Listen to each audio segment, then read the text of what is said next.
Tunaposema mazingira yawe rafiki, ni kuchunguza mwanao anafuatilia nini kwenye TV, kwenye runinga, vipindi gani ambavyo anafuatilia.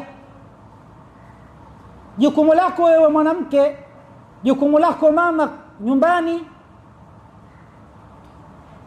Asilimia kubwa ya malezi ya mtoto anamtegemea mama nyumbani. Kwa tazama mtoto anafuatilia nini kwenye TV, kwenye runinga lake. Alafu jambo la tatu na la mwisho, mtoto asome kutoka kwako.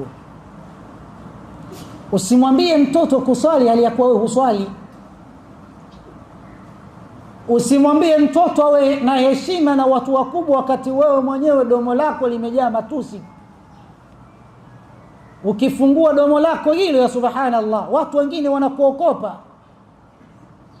Mtu anaweza akatukana masaa mawili hajameza mate, anasema tu kama perekeche vile.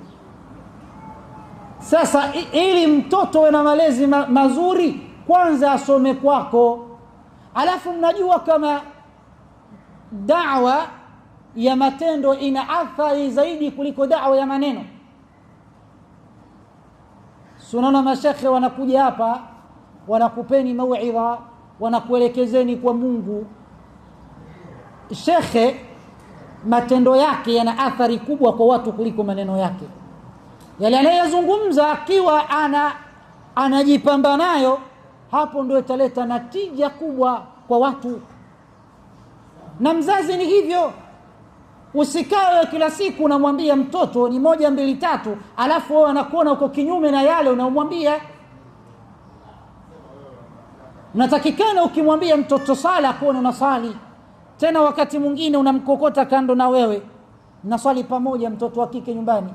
Kama ni mtoto wa kiume anaatana na baba yake msikitini. Hivyo. Lakini cha ajabu sasa, sisi tunaweza, baadhi yetu sisi tunaweza tukawa tunaweza, sisi watu wazuri, na Mwenyezi Mungu atuwezeshe kwa hilo. Lakini kuna wanawake wengine subhanallah, mwanamama yeye kwanza ndo mpenzi wa muziki, yeye ndo mpenzi wa muziki. Huyo mwanamama ndo mpenzi wa tamthilia. Anamfundishaje mtoto kuto kufuatilia hayo wakati mwenyewe hayuko katika mstari wa mbele? Kwa watoto wasome kwetu sisi, hapo ndio tutakuwa tumefaulu. Mambo matatu yachukue. Jambo la kwanza, msomeshe mtoto kumjua Mungu, hapo utakuwa umefaulu. Jambo la pili, mchagulie mtoto mazingira yaliyokuwa mazuri kwake, mfuatilie. Jambo la tatu, mtoto asome kupitia wewe. Yale utakaomwambia ayaone kwako. Ukimwambia sala, aone unasali. Ukimwambia heshima kwa watu, aone na wewe unavyokuwa na heshima kwa watu. Aone unavyoamiliana na watu. Aone unavyopokea wageni pale nyumbani. Asome kupitia kwako. Hapo ndipo tutakuwa tumefaulu. Mama zangu wa Dar es Salaam, huu ndo ujumbe ambao nimetaka kukufikishieni leo kama wazazi wa kike.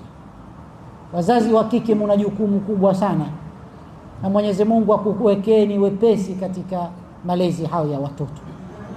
Kwa kila mmoja achukue kwamba hili ni jukumu lake, na kila mmoja akilea watoto wake kwa mazingira yaliyokuwa mazuri.